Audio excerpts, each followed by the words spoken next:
जय श्री कृष्णा, राधे राधे। नमस्कार दोस्तों, आपके अपने YouTube चैनल एक्सप्लोरिंग देव स्थानम में आपका स्वागत है। आइए जानते हैं उत्पन्ना एकादशी व्रत कथा।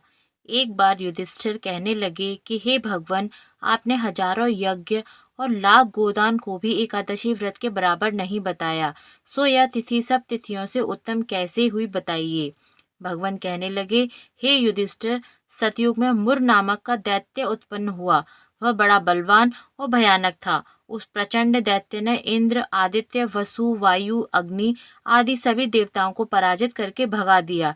तब इंद्र सहित सभी देवताओं ने भयभीत होकर भगवान शिव से सारा वृतांत कहा और बोले, हे कैलाशपति, मुर दैत्य से भयभीत होकर सब देवता मृत्युलोक में फिर रहे हैं। तब भगवान शिव ने कहा, हे देवताओं, तीनों लोकों के स्वामी, भक्तों के दुखों का नाश करने वाले भगवान विष्णु की शरण में आप जाइए। वे ही तुम्हारे दुखों को दूर कर सकते हैं।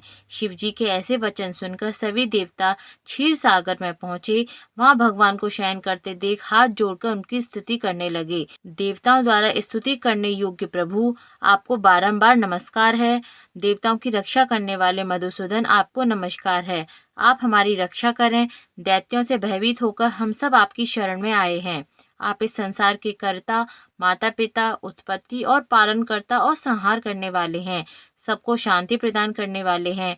आकाश और पाताल भी आप ही हैं। सबके पितामह ब्रह्मा, सूर्य, चंद्र, अग्नि, सामग्री, होम, आहुति, मंत्र, तंत्र, जप, यजमान, यज्ञ, कर्म करता, भोक्ता भी आप ही हैं। आप सर्वव्यापक हैं। आपके सिवा तीनों लोकों में चर तथा अचर कुछ भी नहीं है। हे भगवान, दैत्यों ने हमको जीतकर स्वर्ग से भ्रष्ट कर दिया है और हम सब देवता इधर उधर भागे भागे फिर रहे हैं। आप उन दैत्यों से हमारी सबकी रक्षा करिए। इंद्र के ऐसे वचन सुनकर भगवान विष्णु कहने लगे कि हे इंद्र, ऐसा मायावी दैत्य कौन है जिसने सब देवताओं को जीत लिया है? उसका नाम क्या है? उसमें कितना बल है और किसके आश्रय में है तथा उसका स्थान कहाँ है? यह सब मुझसे कहो। भगवान के ऐसे वचन सुनकर इंद्र बोले, भगवान, प्राचीन समय में एक नाड़ी जंग नामक राक्षस था। उसके महापराक्रमी और लोक विख्यात मुर नामक का एक दैत्य पुत्र हुआ। उसकी चंद्रावती नाम की नगरी है। उसी ने सब देवताओं को स्वर्ग से निकालकर वहां अपना अधिकार जमा लिया है।